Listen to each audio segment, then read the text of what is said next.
Comme vous le disiez, j'ai pas l'habitude de venir parler en ville des impacts du changement climatique, parce que comme mon style le montre, je suis plutôt de la campagne et je suis agroclimatologue. Je travaille sur l'impact du changement climatique sur l'agriculture. J'ai quand même pas mal de connaissances sur les villes, mais on va pouvoir faire le parallèle du rôle de certains arbres dans les villes, mais aussi sur parallèle, qu'est-ce que ça donne dans les campagnes.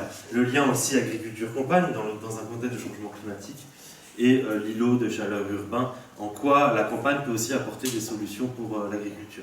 Voilà. C'est pas parce qu'on est sur un milieu différent, je ne vais pas parler des Primolstein, je ne vais pas parler du maïs, je ne vais pas parler de pommes de terre, que j'ai pas des messages à vous faire passer. Je suis également chasseur d'orage, donc photographe d'événements climatiques de la région Montpellier, donc il y a pas mal de photos que vous connaissez peut-être sur les réseaux sociaux, du Pic Saint-Loup notamment, parce que j'habite au pied du Pic Saint-Loup. Alors du coup, ce qu'on va faire, c'est que déjà je vais vous définir mon métier. Vous allez voir, c'est peut-être différent du vôtre. Il y a deux parties dans mon métier, l'agrométéo et l'agroclimato. L'agrométéorologie, c'est l'impact de la météo sur l'agriculture. Lorsque vous regardez Vidélia à la télévision, elle va vous donner le temps qu'il va faire dans les prochains jours. Les agriculteurs, ils vont traduire ces informations météorologiques en informations de terrain. En gros, est-ce qu'il va pleuvoir ces prochains jours? Je n'irrigue pas. S'il pleut trop, je ne peux pas accéder à mes parcelles. S'il y a du gel de prévu et que mes arbres sont en fleurs, je dois mettre des bougies pour les protéger. C'est des actions, décisions de terrain. Ils traduisent les prévisions météo en agriculture. En ville, souvent, ces traductions se font, est-ce que je peux prendre le vélo, est-ce qu'il va trop pleuvoir le matin, comment je dois m'habiller, etc. Vous aussi, vous traduisez ces informations-là. Derrière, il y a aussi l'agroclimato. L'agroclimato, c'est plutôt l'impact du climat sur l'agriculture. C'est le long terme. Le climat, c'est donc l'évolution climatique. Donc c'est l'impact du changement climatique sur nos campagnes. En gros, qu'est-ce qu'il y aura autour de Montpellier en 2050 comme production? Est-ce qu'on aura toujours de la vigne? Est-ce qu'on aura de la grenade? Est-ce qu'on aura des clémentines qui pourront s'implanter, ou de l'huile d'olive qui se développe? En gros, qu'est-ce qu'il y aura dans nos magasins locaux dans l'avenir pour nourrir la population de Montpellier? Qu'est-ce qu'on trouvera? Qu'est-ce qui sera produit autour de Montpellier? Ça, c'est des impacts politiques, sociaux, économiques qui ne font pas intervenir que l'agriculteur, mais beaucoup plus de personnes. Ces dernières années, on a été impacté par des événements météorologiques qui ont touché nos forêts, nos arbres, nos villes et nos campagnes. 2021 a été notamment marqué par un épisode de froid très intense en avril, qui suivait un épisode de douceur très fort en mars, et qui a provoqué 2 milliards de pertes de rendement sur nos fruits et légumes, parce que les végétaux étaient très en avance à cause de la douceur, et derrière il y a eu ce gel. C'est ce qu'on a actuellement dans l'Europe centrale, où il y a quelques milliards d'euros qui partent en fumée à cause du gel actuellement. En 2022, on a eu 3 sécheresses et une très forte canicule. En 2023 et en 2024, on a eu des excès d'eau. Et en 2025, on repart sur une sécheresse. Donc voilà. On fait que chaque année a son nouveau lot. Sur 2022, je vais revenir sur 2022, on a eu cette dépression ici, au large du Portugal. En parlant des Vindelia, je m'excuse, je fais comment Alors, cette dépression au large du Portugal, à l'avant, il y a un vent de sud, de Sirocco. Le Sirocco nous a apporté beaucoup de chaleur, beaucoup d'air sec également, et vous vous souvenez également beaucoup de sable durant l'année 2022. Cette année 2022 est l'année la plus chaude jamais observée en France, mais également la deuxième la plus sèche, qui a provoqué des pertes de rendement très importantes. Ça, c'est pour nos campagnes, pour le Languedoc. Vous avez ici en rouge les pertes de rendement par rapport à la moyenne des 5 dernières années, les hausses de rendement. La vigne s'en est bien sortie, mais tout le reste, on a des pertes de rendement pas très conséquentes. Moins 55, moins 48, moins 46, je veux dire 2 années de suite comme ça, l'agriculteur, il met la clé sous la porte. Impact dans nos campagnes, impact dans nos forêts, les feux de forêt, vous vous rappelez, ceux notamment dans le sud-ouest ou même jusqu'à Brocéliande. Et puis impact dans nos villes, on a eu énormément de jeux sur l'argile, parce que l'argile, vous savez, quand vous mettez de l'eau, il gonfle, et quand il sèche, il se rétracte. Et ces mouvements, gonflement, rétraction, font bouger aussi certaines fondations des maisons qui peuvent craqueler. Et l'année 2022 a été de très très loin l'année la plus concernée en France pour les assureurs, avec cette carte juste là, où chaque rond correspond à des dossiers. Donc on a 233 communes qui ont été impactées dans le Gers, la moitié des communes du département ont été impactées. Je vous ai localisé les zones les plus critiques ici en rouge sur le département, Montpellier étant ici. C'est surtout du côté d'Alès et Nîmes. On a eu ces bassins argileux, souvent bassins céréaliers aussi, qui ont eu des mouvements d'argile. Alors du coup, vous allez me demander, l'année 2022, comment elle se situe dans l'avenir? Est-ce que ce sera une année normale? À partir de quand? Est-ce que ce sera toujours une année exceptionnelle? Eh bien, ça tombe bien parce que Météo France a sorti un rapport il y a une semaine. Il y a une semaine, il a pris ce rapport-là. Il est très très visuel. Vous avez ici l'année 2022 en termes de déficit hydrique, avec moins 22% à peu près, et en termes d'excédent de température, vous le voyez ici. Ici, vous avez la projection à une France pour 2050 à 2,7 degrés de plus supplémentaires, et en France à 4 degrés de plus par rapport à l'ère industrielle pour 2100. Ce qu'on voit, c'est que l'année 2022 sera une année à peu près normale dans les gammes d'ici 2050, tandis que pour les précipitations, l'année 2022 sera une année tout à fait normale en 2100. Ça veut dire que ces impacts que nous avons eus sur l'année 2022, qu'ils soient agricoles ou dans nos villes, seront annuels dans les années à venir. Peut-être pas plutôt pour nos enfants, pour les précipitations, en tout cas pour la température, vous le vivrez donc avec ces évolutions thermiques. Donc en parlant d'évolution climatique, on va se mettre d'accord sur l'évolution précipitation-température. Alors vous avez ici une carte de précipitation qui montre les pluviomètres. Les pluviomètres, ils mesurent la pluie. En vert, depuis 1961 jusqu'à 2012, en vert, ce sont les pluviomètres qui mesurent plus de pluie, et en orange, ce sont les pluviomètres qui en mesurent moins. Ce qu'on observe à Montpellier, c'est qu'on a effectivement un assèchement progressif. Il tombe moins d'eau à l'année. Alors c'est pas énorme, c'est peut-être moins 2, moins 3%. Ceci dit, en ajoutant la hausse de la température, qui engendre une hausse de l'évaporation et de la transpiration, on a moins d'eau dans nos sols. C'est pas les moins 3% de pluie qui font qu'on a moins d'eau, c'est surtout la hausse de la température. C'est l'évaporation et la transpiration. Dans le nord de la France, par contre, vous pouvez me dire, il pleut beaucoup plus. Alors du coup, c'est pour ça qu'on est dans le sud, il fait un petit peu plus beau, vous me direz, chez eux, là-haut, dans le nord, il y a beaucoup plus de pluie à l'année depuis 1961. Pour l'instant, les impacts des évolutions climatiques sont un apport de pluie supplémentaire. Alors vous allez me dire, s'il pleut plus, il y a moins de sécheresse. C'est pas forcément le cas. Regardez ici, en Alsace, on a quand même à peu près plus 10% de pluie, tandis qu'en surface, en sécheresse, on a plus 10% de surface en sécheresse. C'est simplement que cette pluie ne tombe pas forcément en été, elle tombe sur les autres saisons, donc l'été devient de plus en plus sec dans la partie semi-continentale de la France. Ici, il y a moins d'eau, moins 2, moins 3%, ceci dit, on a plus 11% de surface en sécheresse. Nos Causses et l'Auvergne sont les régions qui s'assèchent le plus vite de France. Voilà, donc la surface en sécheresse progresse. Vous avez ici le Languedoc et le Centre-Val de Loire.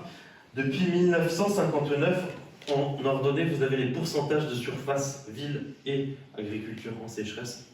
Centre-Val de Loire, la moyenne des 10 ans, pas trop de tendance pour l'instant. C'est plutôt plus tard dans le siècle qu'on aura cette hausse, tandis que le Languedoc, là, on a un assèchement. Ça s'appelle un assèchement de nos sols, parce que vous voyez que la moyenne est à la fois en hausse en termes de pic, mais aussi en termes de moyenne sur les 10 dernières années. La surface progresse effectivement dans le sud de la France en termes de sécheresse. Alors ça, c'était pour l'instant de l'observation. Maintenant, on se projette en 2100. Vous avez ici 3 cartes. 2030, 2050, 2100. Lorsqu'on est en bleu, c'est qu'on s'attend à avoir plus de pluie à l'année. Lorsqu'on est en orange, c'est qu'on s'attend à avoir moins de pluie. C'est le dernier rapport de Météo France de la semaine dernière, je ne peux pas faire plus récent en termes d'études. Enfin, si quelqu'un a une étude plus récente, qu'il le dise. En tout cas, moi, je n'en ai pas trouvé. Voilà, donc vous avez donc ces hachures qui correspondent à une incertitude. Puisque pour les précipitations, on n'est pas encore totalement clair sur l'évolution, contrairement aux températures. En tout cas, sur le nord-est de la France, on est en dehors des incertitudes, on s'attend à avoir plus de pluie à l'année. Ici, les modèles ne sont pas en accord.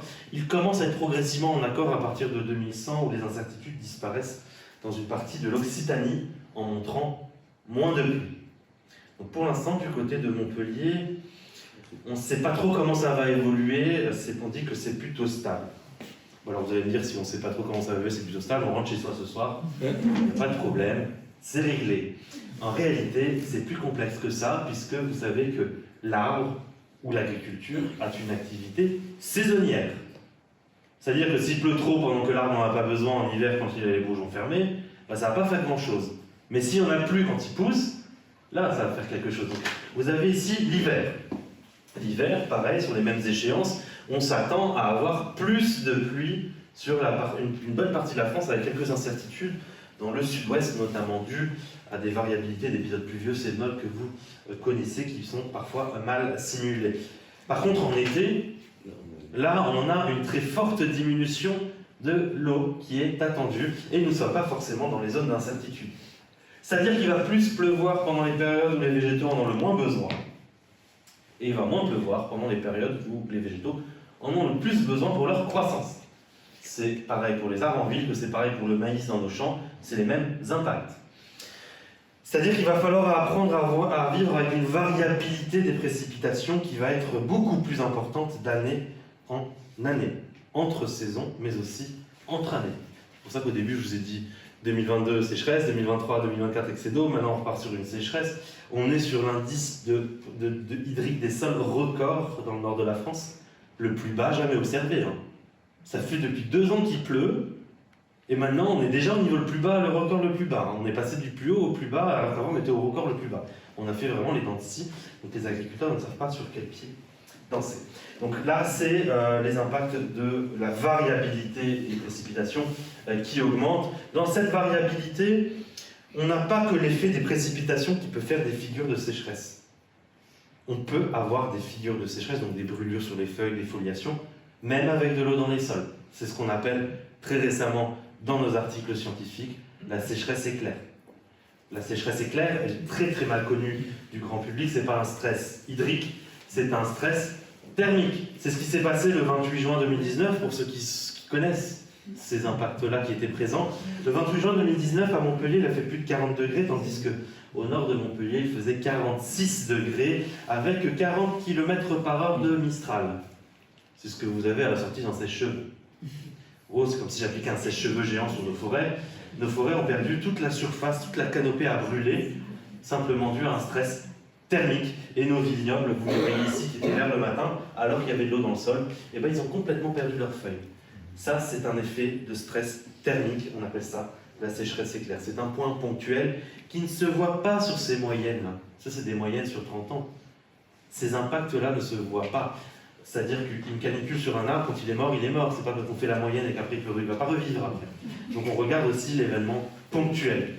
Sur ces événements ponctuels dans les villes, ça c'est pour les campagnes, dans les villes. Je vous ai montré des moyennes de précipitation. Par contre, il peut y avoir des événements extrêmes, et vous les connaissez ici. Ce sont les événements qu'on appelle les épisodes sévenols. C'est pour ça que j'habite ici. Alors vous, ça fait des inondations. Moi j'adore, ça fait de belles images. Bon, ceci dit, il faut que je dise trop fois, parce que... Voilà.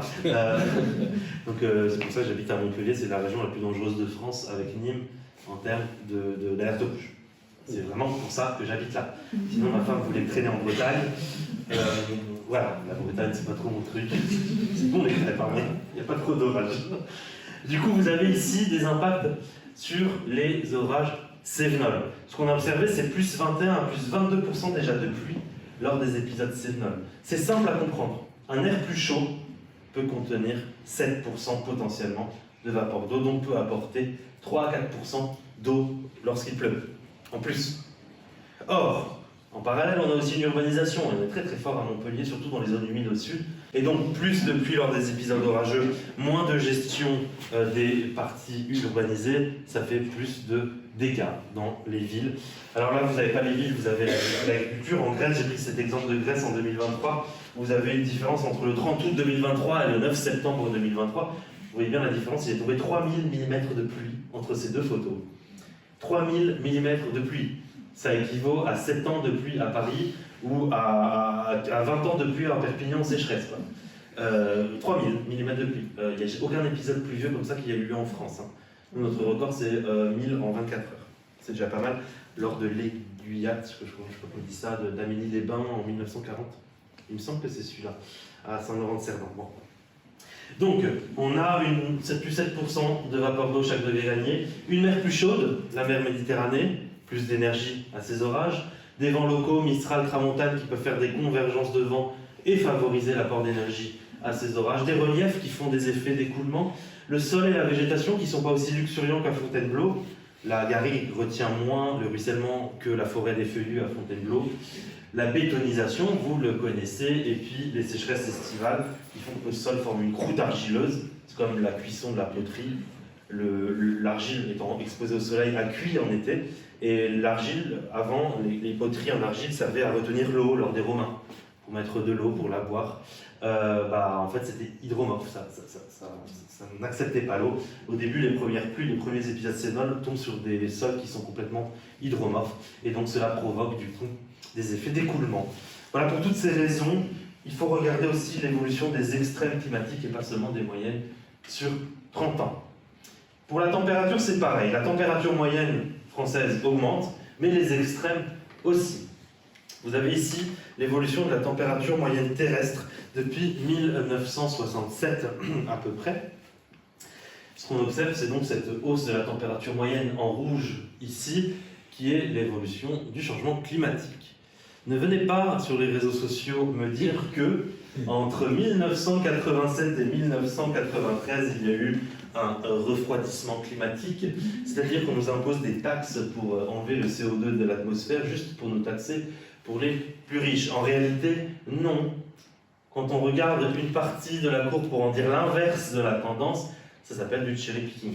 Et ça, c'est des choses qui sont très pratiquées chez les politiques, pas que en climat, qui sont très pratiquées pour vous dire que la situation en fait, s'améliore. Voilà. Et certains présidents, dont de très connus, ont notamment sorti des choses complètement stupides. Il a neigé à New York, il n'y a plus de changement climatique. Je vous laisse deviner qui c'est. C'est facile. Alors, vous avez donc l'évolution ici de la température moyenne annuelle en France.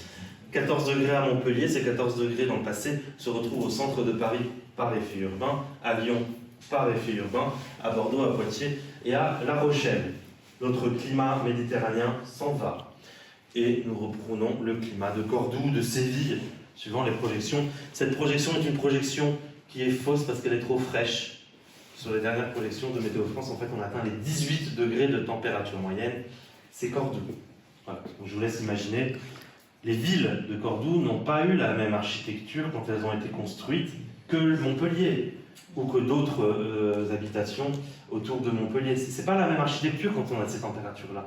Malheureusement, on ne va pas détruire nos villes pour les adapter à ces températures. Elles sont là. On a un patrimoine à garder qui va ressembler plus à un boulet qu'on se traîne, mais il va falloir faire avec. Il va falloir faire avec et les adapter comme on le peut. Donc ça, c'était sur les températures moyennes. On va regarder les températures extrêmes, et vous connaissez le terme, ce sont les canicules. Entre 1947 et 2024, nous avons ici chaque bulle une canicule. Plus la bulle est grosse, plus la canicule est intense. Ce que vous observez, c'est qu'à partir des années 2000, on a 4 fois plus de canicules en France, et ça c'est la moyenne nationale. En ville, c'est accentué par l'effet urbain. Ce sera ma première partie après le climat que je vais aborder, ce sera l'effet urbain.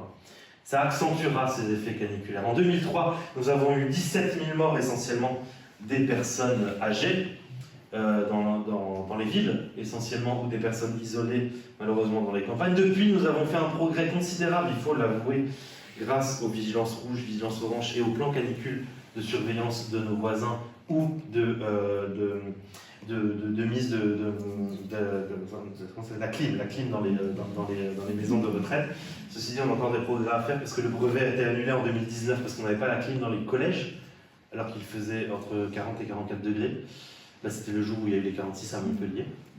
Donc on a encore des progrès à faire sur les bâtiments publics. Je ne parle pas forcément que des bâtiments privés, mais voilà, 2003, 17 000 morts.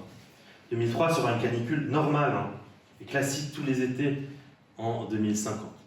C'est-à-dire que dans les EHPAD, ce sera sûrement la panique dans les villes, mais ceci dit, ne souriez pas, ne faites pas cette tête de désespéré, parce que ce sera vous qui serez dans les EHPAD à ce moment-là. Vous avez intérêt à réduire les gaz à effet de serre. J'ai pas envie de crever de chaleur, je préfère mieux mourir foudroyé, c'est plus classe. Donc vous avez ici le nombre de jours à 35 degrés en France. Vous voyez, côte de la Manche n'ont pas vécu de jours à 35 degrés entre 1960 et 1980. À partir des années 2080, toute la France les connaîtra. Et chez nous, à Montpellier, nous aurons jusqu'à 40 jours au-dessus des 35 degrés, voire même 50, 60 jours certains étés. C'est tout l'été au-dessus de 35 degrés, sachant qu'à l'époque, c'était déjà exceptionnel. Regardez, on avait 1 à 2 jours à 35 degrés dans les années 60. C'est-à-dire que, en fait, ce qui était exceptionnel deviendra la norme en termes de canicule. Ça, c'est pour le nombre de jours à 35 degrés, mais je ne vous ai pas parlé de l'extrême annuel. Et c'est là où c'est problématique. Parce qu'il y a quelques semaines, il y a quelques jours, on m'a sorti un grand plan au niveau national, et notamment notre ministre qui nous disait « nous allons nous adapter ». Ça m'a beaucoup agacé. Alors, je ne veux pas être trop critique quand même, parce que tout le monde ne comprend pas tous les aspects scientifiques sur ce sujet, mais quand on me dit « nous allons nous adapter à plus 4 degrés en 2100 », ce n'est pas possible pour les végétaux, on soit d'accord. C'est simple à comprendre. Une vigne, à partir de 42, elle brûle. Un olivier, 44, c'est terminé. Le blé, c'est 30, ça y est, il y a déjà des problèmes. Le maïs, 35, la tomate, 35, la courgette et le melon, 35 degrés également. Il y a le kaki, c'est à peu près 40. On peut me parler aussi de la grenade, c'est à peu près 40. Je veux dire, 45, 46, 48, 50. Je veux dire, le hêtre, le chêne, je veux dire, comment on va les adapter? On ne peut pas s'adapter. Il y a une réalité biologique qu'il ne faut pas dépasser. C'est une réalité physiologique. Je veux bien que dans les villes, on adapte la ville. Par contre, nos végétaux, on ne va pas mettre des OGM partout. Et même avec des OGM, je ne pense pas que ça poussera à 50 degrés. Voilà, donc il y a un moment, il n'y a pas que la ville dans les adaptations à faire. La ville, on peut s'adapter à 50 degrés. Pendant une journée, c'est faisable. Par contre, nos végétaux, 50 degrés, c'est terminé. Hein. Mettez une plante, un rosier dans votre four, vous réglez le thermostat à 50 degrés pendant 4 heures, vous voyez le dégât derrière. C'est ce qui se passera. Donc voilà, on a vu les 46 degrés que ça a brûlé la moitié des végétaux, ça a duré 4 heures. Je peux vous dire une canicule comme ça sur la moitié de la France, les problèmes agricoles sont très importants. Donc il est important de se dire, la France a plus de 2,7 2050, on s'adapte. Ça, je veux dire, il y a des voies d'adaptation à condition qu'on en mette les financements. On subira, mais on peut s'adapter. Économiquement parlant, c'est faisable si on en met les moyens. Par contre, une France à plus 4 degrés, la seule façon de s'y adapter, c'est de ne pas y arriver. Et la seule façon de ne pas y arriver, c'est de réduire les gaz à effet de serre. Ça ne dépend pas que de la France, ça dépend de tous les pays du monde, je suis d'accord. Mais vraiment, on ne peut pas s'adapter à... Enfin, pour moi, dans mon métier, peut-être en ville, mais pour moi, dans mon métier, une Primolstein à 45 degrés, c'est barbecue garanti, quoi. Un peu plus tôt que ce qui devrait arriver, malheureusement, pour elle. Du coup, vague de froid, ici, chaque bulle, une vague de froid, forcément, les vagues de froid diminuent. Alors c'est bien, pour Montpellier, on peut boire des bières en terrasse, et puis à Poitiers aussi, à Paris, il y a moins de gel. Ok, là, les personnes étaient contentes parce que j'ai fait le tour de France, je suis allé dans le centre de la France faire une conférence ce week-end, c'était génial, on a bu des bières en terrasse. Au mois de mars, il faisait 27, hier il a fait 28 ici. C'est bien, hein, ok, pour le tourisme. Par contre, derrière, il ne faut pas oublier qu'il n'y a pas que l'homme sur Terre, et cette vision humanocentrée fait que nos arbres, nos maladies, nos végétaux, à cette température-là, ils peuvent réagir. Des arbres, à cette température-là, en ville, ils peuvent fleurir, et après prendre un gel. Des arbres, à cette température-là, ce manque de froid en hiver, ils peuvent ne pas fleurir, au contraire, parce qu'il faut aussi une période de froid pour que les arbres fleurissent. On appelle ça la vernalisation. Et derrière, les maladies sont nettoyées, entre guillemets, par le gel. Moins 10, moins 15 degrés, ça arrive hein, dans l'arrière-pays. Eh bien, le puceron, le moustique et tout ça, ça meurt.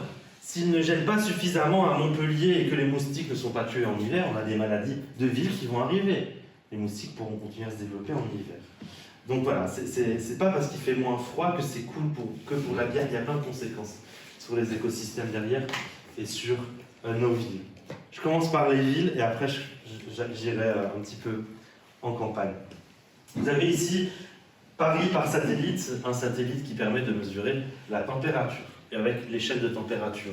Ici, c'est pas dans le bois de Boulogne qui fait le plus chaud, c'est là où il fait le plus frais.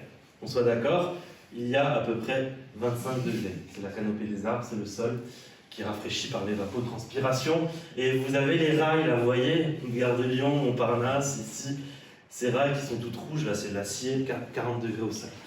Voilà, donc vous avez ces différences de température qui peuvent être de 15 degrés, surtout la nuit, quand il n'y a pas de vent en canicule. Il peut faire jusqu'à 15 degrés de plus au centre de Paris. Quand vous ouvrez la fenêtre pour vous rafraîchir, ça ne sert à rien. En gros, par contre, si vous êtes à Rambouillet, ça va. Cet affaiblissement corporel qui peut en subir, puisque du coup on dort mal quand il fait chaud, peut provoquer des risques de crise cardiaque ou de mort. Notamment pour les personnes âgées, c'est l'accentuation, quand les canicules durent, en fait notre corps s'affaiblit. Alors je vais zoomer, j'ai pris une autre étude, un autre satellite à Paris. Vous voyez ici des points bleus, des points rouges, et puis la Seine. Ces points bleus que vous voyez là sur la carte correspondent à des arbres dans une cour d'école. Tandis qu'ici, vous avez une espèce d'esplanade un peu moche avec du sable, là, comme ils ont à Paris. Et bien, cette esplanade, ici, vous me direz, avec les travaux qu'on a, du sable partout. Et ici, l'esplanade, il n'y a pas d'arbres, en fait. C'est un petit peu moins chaud, oui, mais ceci dit, on pourrait mettre des arbres, là. Là, on voit bien que cet arbre-là, qui a l'air assez grand, ça doit être un marronnier, comme d'habitude, eh bien, il fait ce petit point bleu, et ces arbres-là font ce petit point bleu. Vous voyez bien que là, quand on zoome, on a des différences très importantes, en fait. Et vous le savez très bien, quand il fait chaud, on ne va pas se mettre au milieu de la place de la Comédie végétalisée. La forêt urbaine. Pardon, je ne dois pas trop critiquer la vie. Vous ne mettez pas en plein milieu de la place de la Comédie pour boire une bière, il fait trop chaud en été. Vous allez plutôt sur l'esplanade juste à côté qui est celle de Charles de Gaulle, je crois. Oui, ça. Où il fait beaucoup plus frais, en plus il y a une fontaine, donc ça rapporte un peu plus de fraîcheur. Et si je dézoome et je regarde l'île de France la nuit, vous voyez bien que cet effet urbain, c'est pas local, c'est vraiment régional. Donc ça concerne des millions de personnes. Ça c'était pour Paris. Cet effet urbain, il est dû à quoi? Quand il y a une canicule, les murs, le sol, les voitures, les éléments urbains, ils captent de la chaleur et ils la restituent la nuit. C'est comme un chauffage la nuit. Et donc ce qui fait que nos températures de la nuit sont très hautes par rapport à la campagne. Donc la température moyenne de la journée entre l'extrême et le minimum est très haute aussi. Et que les corps n'arrivent pas à se rafraîchir. Et donc on accentue le phénomène de changement climatique sur des millions de personnes qui habitent en ville. Là c'est Montpellier. Vous allez me dire Montpellier c'est plus petit. C'est pareil à Montpellier. Il peut faire, chez moi, au Pic Saint-Loup, certains matins, il fait 10 degrés de moins, il peut geler, alors qu'à Montpellier, il fait 7. Quoi. Même actuellement, en termes de canicule, le soir, j'ai juste à ouvrir la fenêtre, il fait plus frais. À Montpellier, vous ouvrez la fenêtre, déjà, il y a tous les... Bon, il y a les gens qui ont bu, qui font du bruit, mais il y a beaucoup de bruit dans la rue, mais ceci dit, vous ouvrez la fenêtre, ça rafraîchit pas. Si vous avez la chance d'avoir un courant d'air possible. Vous n'êtes pas sous les toits, enfin voilà, il y a d'autres aspects qui peuvent accentuer. Donc vous avez là la ville, qu'on voit bien en termes de température. C'est la société Kermap qui a fait cette cartographie avec l'accord de la ville de Montpellier. Si je zoome un peu dessus, on voit bien que les autoroutes, je garde bien la chaleur. On a certains parcs ici, dès qu'on sort de la ville, il fait beaucoup plus frais. Là, vous avez Antigone, vous avez le passage du Lez qu'on voit ici, un petit peu plus frais là. Et puis là, c'est le centre-ville, beaucoup plus chaud. Donc, il y a des effets de température énormes, de 5 à 10 degrés, juste à quelques kilomètres. Donc comment réduire ce îlot de chaleur urbain, à part réduire les gaz à effet de serre pour réduire le changement climatique? Je vous ai dit qu'il va falloir qu'on hérite, de cette ville et qu'il va falloir qu'on l'adapte. On ne va pas détruire notre héritage, notamment de belles villes comme Montpellier. Donc premier point, c'est de végétaliser. Comme je vous ai dit, planter des arbres dans les rues. Il n'y a pas que les arbres, il y a l'agriculture urbaine, les toits végétalisés et les jardins partagés et les parcs. Il n'y a pas que juste les toits, les arbres dans les avenues. La gestion de l'eau des villes est importante également, la récupération de l'eau des pluies, mais également des aménagements pour réorienter l'eau vers les sols et vers les arbres et pour qu'elle s'infiltre dans les sols. L'urbanisme, par exemple la ventilation, en ouvrant des corridors dans la ville par rapport aux vents dominants. Ici, il y a plein de vents dominants, la brise marine et puis le Mistral et la tramontane, ça part dans tous les sens. Donc la porosité dans le placement des habitats, l'orientation des rues dans le sens dominant des vents. Derrière, vous avez les matériaux et revêtements, de jouer sur la couleur de la ville pour relarguer le soleil. Les normes et les réglementations, ça on a la même chose nous sur les AOC et les IGP dans nos campagnes, tout ce qui est normes et réglementations. Vous avez la même chose sur les PLU. Donc technologie et innovation, capteurs connectés dans les villes pour comprendre quelle rue chauffe pour agir au plus près des habitants qui souffrent le plus, le satellite également, la modélisation thermique urbaine, des matériaux innovants aussi qui peuvent être repris dans l'avenir, et la réduction des émissions de chaleur, notamment les voitures, parfois la clim, qui peuvent être importantes. Sur tous ces aspects-là, bien sûr, moi je vais me concentrer sur mon domaine d'expertise, la végétalisation. Pour chaque aspect-là, on pourrait faire une conférence. Alors, vous savez très bien, on peut détailler, rentrer dans les détails, aller très loin. Moi, je vais aller dans les détails de la végétalisation. En prenant l'exemple de Montpellier à Antigone, vous avez ici un petit zoom sur Antigone. Vous reconnaissez la place de l'Europe, si c'est ça, oui.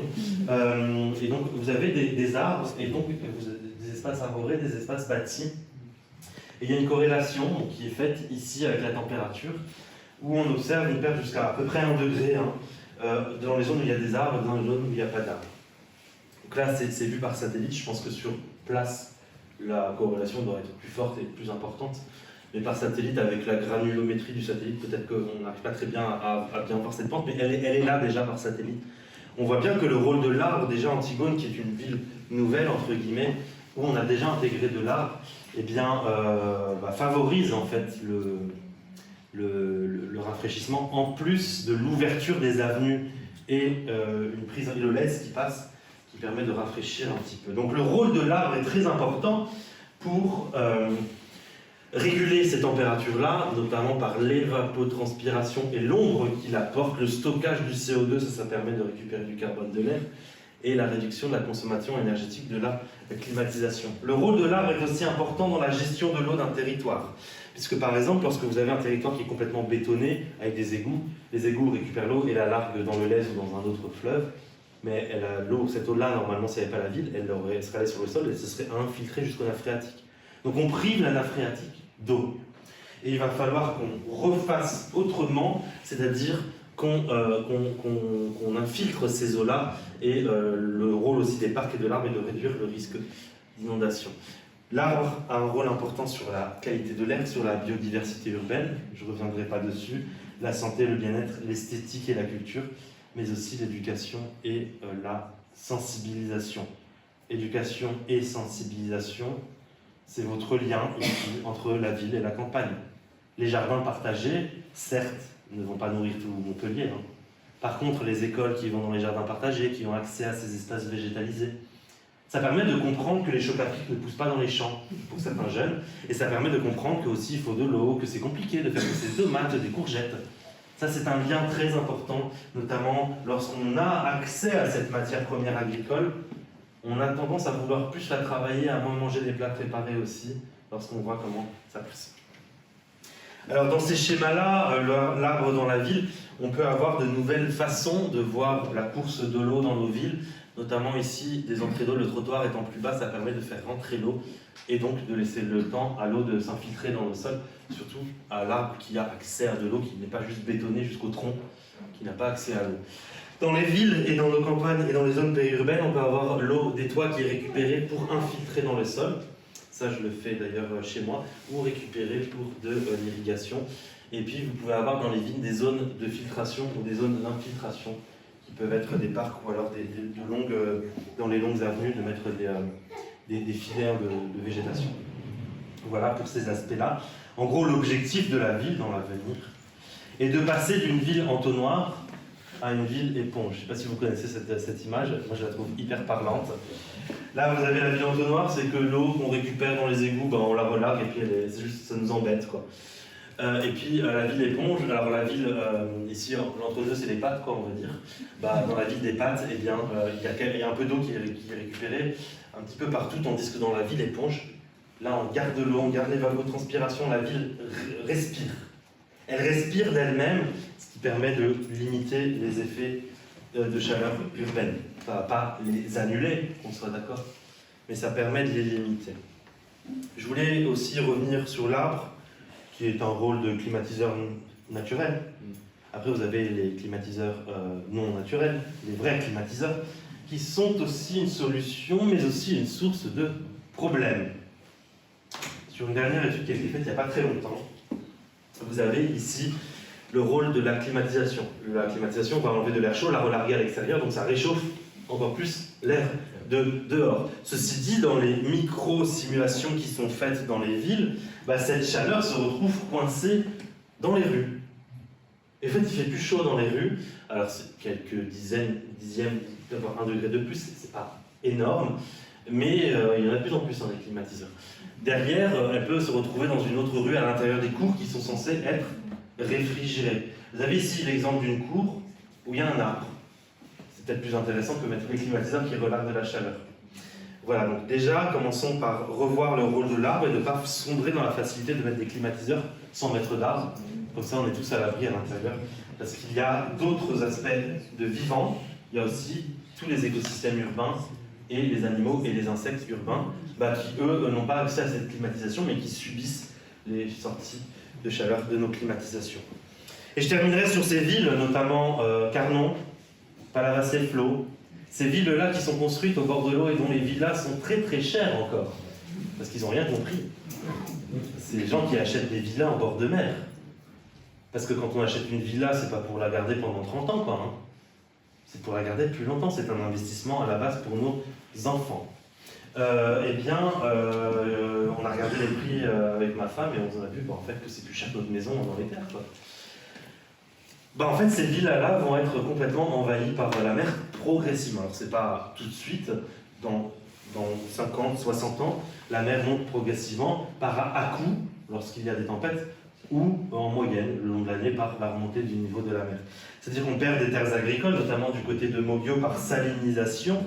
Le sel rentre par les nappes phréatiques ou des espèces de canaux, on va dire, souterrains et remonte plus loin. Perte de terres agricoles, mais aussi perte de villes. J'ai voulu mettre cette carte pour Montpellier, puisque c'est une zone très concernée par cela. Voilà pour l'aspect de la ville, mais vous allez voir que ce qui entoure la ville est aussi concerné. Là, c'est la campagne. Campagne ou pas, hein, parce que les arbres en ville vont réagir de la même façon que les arbres en dehors des villes. Donc vous avez une évolution, ce qu'on observe, de la saisonnalité. Nos printemps arrivent plus tôt. Chez vous, en ville, les hirondelles peuvent arriver faire leur nid plus tôt. Les cigales peuvent commencer à chanter plus tôt dans certains parcs. Où vous avez des floraisons qui sont plus tôt. Alors, certains jardiniers vont commencer à planter leurs tomates plus tôt, ou les personnes des villes vont mettre des parterres floraux plus tôt dans l'année. Dans nos campagnes, ça se traduit également par des dates de vendange qui avancent. Ici, vous avez les dates de vendange, c'est quand on récupère les grappes pour faire le vin.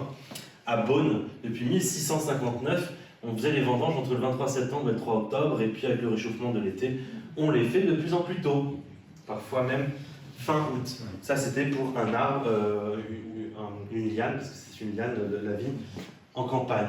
Mais après, les arbres en ville, c'est pareil. Vous avez ici l'exemple du marronnier officiel de Genève. Le marronnier officiel de Genève permettait, dans les années 1800, avant la date d'éclosion du premier bourgeon du marron officiel devant la mairie, eh bien, on avait les taxes d'hiver, et après, dès qu'on avait l'ouverture du premier bourgeon, c'était les taxes de printemps. Maintenant, nous sommes taxés toute l'année à Genève, et ceci dit, ils ont gardé cette tradition. Cette tradition permettait, et ils ne le savaient pas, de voir les évolutions du changement climatique, et on a gagné 1 mois sur la date d'éclosion du marronnier. Alors là, il y a l'effet urbain et le changement climatique qui sont additionnés en ville. Pareil, là, les marronniers, ils sont déjà en fleurs, même avec les feuilles très étalées. On a à peu près 2 semaines d'avance à ce qu'on avait il y a en 1960. Donc on gagne à peu près quelques jours, quelques semaines de plus. La date de floraison des cerisiers de Kyoto en ville. Ici, vous avez depuis 812, donc depuis plus de 1000 ans, les dates de floraison. Les dates de floraison, on les avait autour du 11 au 16 avril. Maintenant, on les a au début avril, fin mars. On a gagné 15 jours sur les dates de floraison. Qu'est-ce que ça pose problème? Pour les arbres à fleurs et pour les arbres fruitiers, qui sont aussi des arbres à fleurs, mais qui servent après pour faire des fruits, c'est la même chose. Pour les arbres d'ornement, s'ils fleurissent trop tôt dans les villes, ils peuvent subir des effets de gel derrière. Tandis que les arbres fruitiers dans nos campagnes, s'ils subissent des effets de gel, on a des pertes économiques également. 1970-2000, le risque de gel diminue jusqu'au sein de glace, tandis que l'ouverture des bourgeons se produit jusqu'au sein de glace. Classique, c'est ce qu'on connaît, c'est les saisons. 2020-2050, l'ouverture des bourgeons est décalée de 2 à 3 semaines, tandis que le risque de gel n'a perdu qu'1 semaine. C'est-à-dire qu'on se retrouve début avril avec une période très critique où les arbres d'ornement ou les arbres de campagne se retrouvent avec parfois des risques de gel, comme en 2021. Si vous vous rappelez, ici, tous les arbres ont perdu leurs premières feuilles parce qu'ils ont brûlé. Pour les arbres d'ornement, ça peut refaire des bourgeons et faire des feuilles et des fleurs, c'est pas grave. Par contre, pour les arbres fruitiers, ça ne va pas refaire des fleurs. S'il n'y a plus de pommes, il n'y a plus de pommes. C'est dommage. Donc ça, c'était pour la saisonnalité de nos cultures, de nos cigales, de ce que vous voyez autour de vous. En réalité, c'est pareil pour campagnes ou villes. Le local aussi. Ce que vous allez manger à Montpellier dans l'avenir en ville va être différent de ce que vous mangez maintenant. Vos paysages même et vos arbres en ville vont être différents. Il faut le prendre en compte. Vous avez ici de 2000 à 2100 l'aire de répartition des principales espèces forestières, représentant un type de paysage. En rouge, c'est le chêne vert méditerranéen, que vous connaissez tous. Le chêne vert méditerranéen est accompagné du thym, du romarin, de la cigale. de la tomate, de la courgette, de la vigne, de l'olivier. C'est la zone représentant la garrigue, accompagnée du ricard, de la pétanque. C'est notre zone. Tout le monde nous envie. Ceci dit, cette zone-là, en 2100, elle atteindra Poitiers. Donc elle remonte. Potentiellement, nos paysages vont évoluer et ressembler de plus en plus à la Méditerranée. On a une méditerranisation de l'Aquitaine et une aquitinisation du bassin parisien. Donc une évolution paysagère qui est attendue. Cette évolution paysagère se constate sur les cultures également. Vous avez ici la répartition des cépages de vigne. En bleu, le champagne. En vert, le bordelais. En jaune, le pic Saint-Loup. Et vous avez les dates qui remontent. Le pic Saint-Loup atteint progressivement d'ici 2040 Bordeaux, la Loire, 2060 la Bretagne, 2070 on est tous morts. Donc on a cette remontée des cépages. La vigne sera toujours présente dans nos paysages au moins jusqu'en 2070.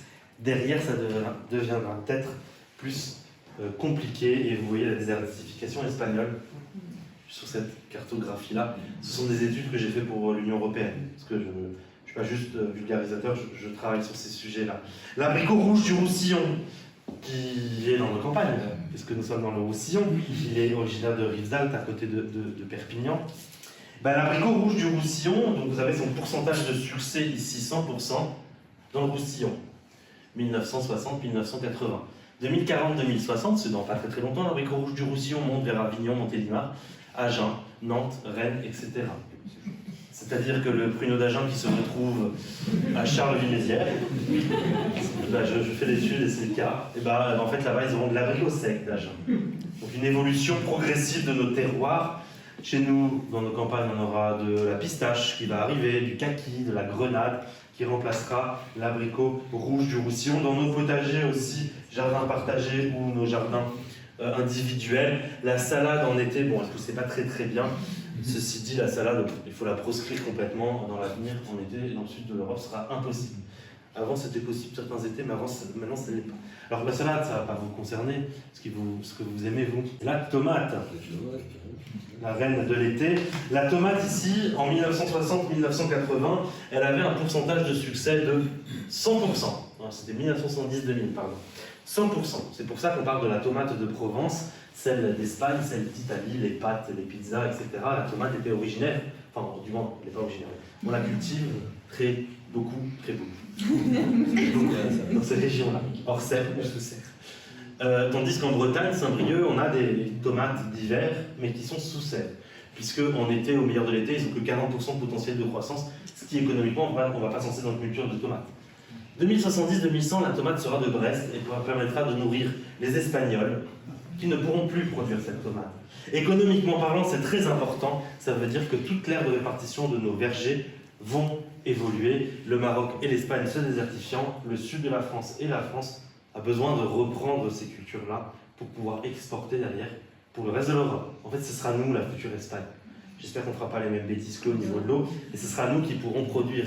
Donc il y a quelques potentiels économiques intéressants, malgré les éléments négatifs. La patate douce derrière qui pourrait remonter, qui ne faisait pas assez chaud dans l'avenir, ça sera le cas. Donc des vergers qui vont évoluer, la patate douce de Montpellier, la nèfle de Montpellier sera peut-être de futurs AOC sur le territoire. En tout cas, le pistachier est déjà présent à Cavaillon. À Cavaillon, on a Pistache de France qui s'installe depuis 10 ans. Pistache de France, puisque là vous avez l'aire de répartition en 2005, puis en vert clair, là on a du gain, 2065, et on perd ici en Andalousie, mais on le gagne en Provence et à Montpellier. Si vous voulez planter des arbres, ne plantez pas un pommier golden dans vos jardins, ou du moins dans les jardins partagés, plantez un pistachier. Alors, pas qu'un seul, parce qu'il faut mâle femelle pour la reproduction, mais plantez des arbres du futur. Arbres du futur olivier, certes, qui sont sur des ronds-points en décoration à Toulouse et à Bordeaux, mais qui seront des cultures d'avenir. Et d'ailleurs, ces cultures-là d'avenir, on les plante à la place en ce moment du maïs. C'est 50% d'économie d'eau et c'est 7 degrés de plus de résistance. C'est une forme d'adaptation au changement climatique, de planter les bonnes choses au bon endroit. Ça, c'est pour les cultures qu'on peut adapter. Par contre, pour nos forêts, on ne va pas s'amuser à raser la forêt et à planter des oliviers. Nos forêts, elles, vont subir ce changement climatique. Et quand je dis forêt, c'est aussi les marronniers, les arbres d'ornement dans nos villes. C'est-à-dire que si vous faites une rue, vous arrachez tout le bitume et vous voulez faire une forêt urbaine, ne mettez pas les arbres que vous avez actuellement. Regardez ce qui se passe du côté de Valence, du côté de Séville. N'hésitez pas à mettre des oranges, des orangers dans nos rues, comme on a à Séville, ils ont des orangers. Alors certes, ça salit les pare-brises, et puis on peut rouler dessus et se casser la gueule, mais ceci dit, c'est beau quand même un oranger, puis ça poussera. À condition qu'il faut alors gérer cet oranger. Donc le bouleau disparaît progressivement. Le pin d'Alep apparaît, lui, un peu plus au nord. Disparaît que d'Espagne, mais il sera présent dans notre région régulièrement. Le chêne Cécile, lui, il disparaît progressivement des Causses, de l'altitude, et puis d'une partie du sud-ouest de la France, mais il gagne au potentiel au nord de l'Europe. Ici, vous avez le hêtre, lui, le hêtre, bon, voilà, amen. Le hêtre disparaît progressivement. Et là, vous avez les paysages que nous aurons à Toulouse et Nîmes, progressivement, qui s'installeront. Nîmes prendra les airs Toulouse prendra les airs de Nîmes, et Nîmes prendra les airs de ce qu'on appelle une steppe, une savane. C'est pas le roi lion, non, on n'est pas, il y aura des girafes, enfin, quoique, si on peut en mettre, hein, mais, c'est juste que la végétation va s'espacer, et la végétation est plus basse, et surtout plus jaune en été. Voilà. Mais les arbres sont quand même adaptés, là vous avez des oliviers, des orangers qui peuvent s'adapter, des pistachiers, etc., à ces températures-là. Alors en termes de solutions, que ce soit pour la ville, que ce soit pour la campagne, notre paysage, c'est notre façon de climatiser aussi. Si vous avez un Chartres, par exemple, vous avez un paysage sans haie, avec des champs qui peuvent être tout jaunes, parfois des sols nus. En ville, lorsque le vent souffle de la campagne, ne va pas forcément faire beaucoup plus frais, parce que la campagne accumule de la chaleur aussi. Par contre, s'il y avait plus d'arbres, plus de haies, peut-être que la ville pourrait profiter d'une baisse de la température. Donc on a l'îlot de chaleur urbain de la ville, mais on peut avoir aussi des îlots de chaleur dans les champs, parce qu'on a des sols nus, exposés au soleil, avec un sol qui accumule de la chaleur. Donc là, vous avez les paysages que nous avons classiquement après le plan Pisani, il me semble, c'est le roman. Donc des paysages qui sont simples. Alors, il y a quelques nuances quand même à la Camargue. On a des nuances par exemple dans le bocage normand ou dans les alpages. On a pas mal de forêts dans le Massif central. On n'est pas non plus dans la pampa argentine ou alors dans les grandes plaines américaines où il n'y a rien, quoi. On a quand même quelques éléments de biodiversité, mais c'est pas suffisant. Cette simplification des paysages a été faite aux dépens de l'eau. C'est-à-dire que plus un paysage est simple, plus la course de l'eau est accélérée sur ce paysage. L'agriculture est notamment responsable d'une partie sur le labour, la suppression des haies de drainage, mais aussi les aménagements hydrauliques où l'eau doit être évacuée rapidement. On a enlevé toutes les zones humides autour des fleuves par la construction de... On a même recouvert certains cours d'eau. À Montpellier, on en a un. Du coup, on se demande pourquoi il déborde. En même temps, s'il n'y avait plus de place, quoi. Et puis l'urbanisation qui fait que on a accéléré la course de l'eau. L'objectif dans l'avenir, c'est de gérer nos paysages urbains, mais aussi de la campagne, et de rafraîchir. C'est comme ça qu'on va rafraîchir, ralentir aussi la course de l'eau, du moins limiter une partie des impacts du changement climatique. Ça ne va pas améliorer à 100% la situation, et ça va en limiter les accentuations. Donc des haies dans le sens de la pente qui permettent de retenir l'eau, des vignes dans le sens de la pente, des labours ou des semis dans le sens de la pente, quelques retenues d'eau, quelques mares qu'il faut remettre dans les villes mais aussi dans nos campagnes pour permettre à l'eau de s'infiltrer. Alors il y a quelques trucs un petit peu abusés, les fascines de paille, je ne pense pas que ce soit trop nécessaire, mais voilà. En modifiant nos paysages, on peut améliorer un peu la situation. On regarde les photos d'en dessous, ici c'est une pente. Sur cette pente, d'habitude, on va mettre des vignes dans le sens de la pente. Là, ils sont en train de préparer des vignes dans le sens perpendiculaire avec quelques rigoles. Attention à la mécanisation. Ça permet donc de ralentir la course de l'eau et de la laisser le temps de s'infiltrer. Attention aux moustiques aussi. Il y a des effets négatifs sur ces aspects-là. Donc ça dépendra un petit peu des paysages, des terroirs et des différents climats. Alors, je vous ai parlé de l'arbre en ville. Maintenant, c'est l'arbre en campagne. On retrouve l'arbre dans nos paysages en campagne, dans nos parcelles. Là, c'est des arbres qu'on retrouve perpendiculaires au vent dominant pour ralentir la course du vent sur nos vignes et éviter l'évaporation, la transpiration et la demande en eau qui augmente. Là, vous avez des arbres qui vont faire de l'ombrage, même principe que dans les villes, pour protéger les arbres en dessous. Et après, vous pouvez avoir à la fois des cultures en étage et des arbres. Ceci dit, la mécanisation coûte plus cher. L'entretien de ces arbres coûte plus cher aussi à la production. C'est-à-dire que le consommateur doit être prêt aussi à mettre plus pour pouvoir avoir toujours des productions sur son terroir. Là, vous avez le maraîchage. c'est l'agroforesterie. Tout ça, là, c'est l'agroforesterie sur les grandes cultures. Et en fait, la campagne doit aussi jouer son rôle de rafraîchissement, et après cette terre pourrait rentrer dans nos villes. Là, vous avez des animaux en zone humide, sous arbre, etc., etc. Je peux vous en mettre plein sur le rôle de l'arbre, le rôle des sols aussi en agriculture, des sols qui sont couverts en permanence toute l'année sont aussi permettent de rafraîchir les zones périurbaines. Donc vous avez ici un exemple de rotation, colza, blé, orge, maïs, c'est 4 années quoi, et le sol est couvert. On n'est pas le sol nu, exposé au vent, qui accumule la chaleur et qui perd sa vie. On met des semences, pois protéagineux, du blé, mais qu'on ne va pas récolter. Hein. C'est juste pour qu'il y ait quelque chose qui pousse sur le sol, pour éviter qu'il soit exposé à tous les vents. Et ça baisse la température du sol et ça rafraîchit aussi nos villages. Et je terminerai rapidement par la forêt, puisque généralement, on me dit, on a 2 fois plus de surface en forêt en France, donc c'est super. Voilà. Alors si vous êtes dans une entreprise qui travaille sur le BTP, et que vous avez 2 fois plus de salariés handicapés, qui n'ont pas de jambes, ça va être compliqué de faire la maison. Là c'est pareil pour les forêts. C'est pas parce qu'on a plus d'arbres que c'est forcément mieux si les arbres sont en mauvaise santé.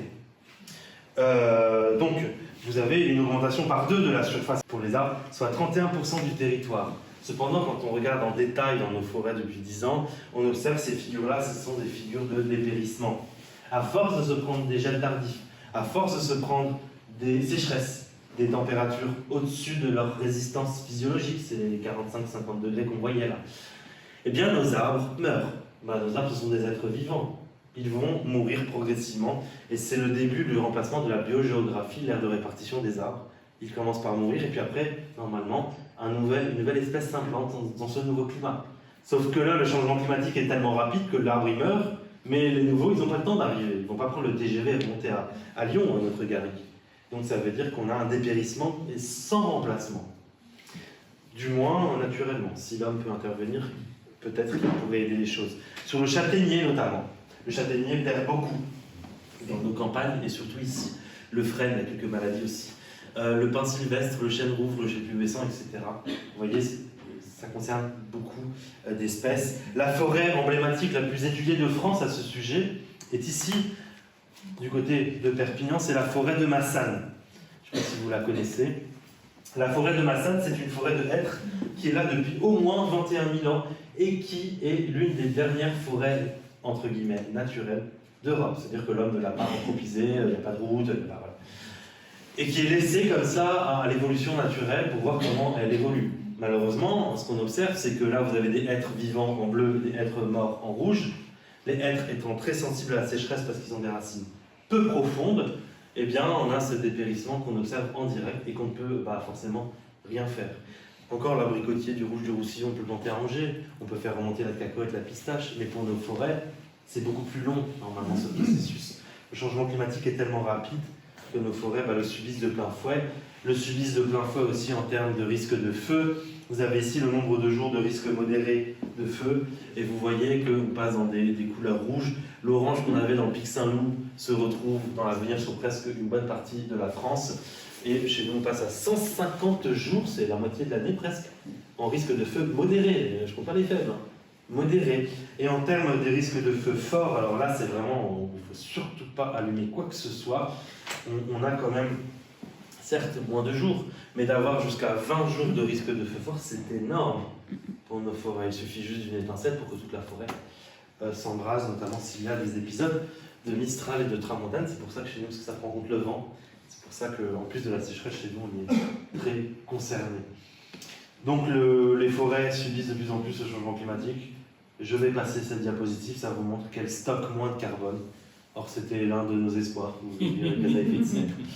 Donc un petit peu comme les politiques environnementales, nos espoirs s'en vont. J'espère qu'ils reviendront avec d'autres présidents. Je voulais vous parler du blé, je vais passer dessus pour vous parler de géopolitique mondiale de l'alimentation, qui concerne aussi du coup les villes. Ceci dit, si vous avez des questions sur la Russie, n'hésitez pas, parce que là j'aurais parlé de la Russie. Je vais laisser la place aux questions sur ces aspects-là, que j'ai déjà présentés. Avec cet orage que j'ai pris le 4 août 2020 dans la baie de Cannes. Ici, c'est la mer Méditerranée, les îles Reims. Et cet orage du 4 août 2020 m'a permis de faire cette photo qui a été élue en 2021, la plus belle photo du monde. Merci.